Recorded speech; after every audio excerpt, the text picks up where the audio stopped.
Amazon जंगल पृथ्वी के फेफड़े। Amazon वर्षावन अमेज़न रेन फॉरेस्ट दुनिया का सबसे बड़ा और घना जंगल है, जिसे पृथ्वी के फेफड़े कहा जाता है। यह जंगल दक्षिण अमेरिका में स्थित है और लगभग 9 देशों Brazil, Peru, Colombia, Venezuela, Ecuador, Bolivia, Guyana, Suriname और फ्रेंच गुयाना में फैला हुआ है। अमेज़न जंगल लगभग 55 लाख वर्ग किलोमीटर क्षेत्र में फैला हुआ है और यह विश्व के कुल वर्षावनों का लगभग 50% हिस्सा है। अमेज़न जंगल जैव विविधता बायोडायवर्सिटी का खजाना है। यहाँ लगभग 40,000 पौधों की प्रजातियां, 2.5 मिलियन से अधिक कीट प्रजातियां, 2,000 से अधिक पक्षी और स्तनधारी तथा 400 से अधिक स्तनधारी प्रजातियां पाई जाती हैं। यह जंगल न केवल कई दुर्लभ और विलुप्तप्राय जीवों का घर है, बल्कि यह कार्बन डाइऑक्साइड को अवशोषित करके जलवायु परिवर्तन को भी नियंत्रित करता है। हालांकि वनों की कटाई, अवैध खनन और खेती के विस्तार के कारण अमेज़न जंगल तेजी से नष्ट हो रहा है। यदि इसे बचाने के लिए ठोस कदम नहीं उठाए गए, तो यह पर्यावरणीय संतुलन को गंभीर रूप से प्रभावित कर सकता है।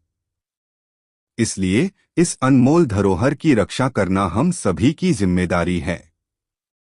अमेज़न जंगल प्रकृति का अद्भुत वरदान। अमेज़न वर्षावन न केवल पृथ्वी के लिए आवश्यक है, बल्कि यह कई जनजातियों और वन्य जीवों का भी आश्रय स्थल है। इस जंगल में हजारों आदिवासी जनजातियां रहती हैं, जो प्रकृति के साथ संतुलन बनाए रखते हुए जीवनयापन करती हैं। ये जनजातियां अपनी अनूठी जीवन शैली, भाषाओं और संस्कृतियों के लिए जानी जाती हैं। अमेज़न नदी, जो दुनिया की दूसरी सबसे लंबी नदी है, इसी जंगल से होकर बहती है। यह नदी और इसके सहायक जलस्रोत इस क्षेत्र की पारिस्थितिकी को बनाए रखने में अहम भूमिका निभाते हैं। जंगल की घनी हरियाली वातावरण को शुद्ध करती है और वैश्विक ऑक्सीजन आपूर्ति में महत्वपूर्ण योगदान देती है। लेकिन हाल के वर्षों में औद्योगिक विकास, वनों की कटाई और जलवायु परिवर्तन के कारण अमेज़न जंगल खतरे में है।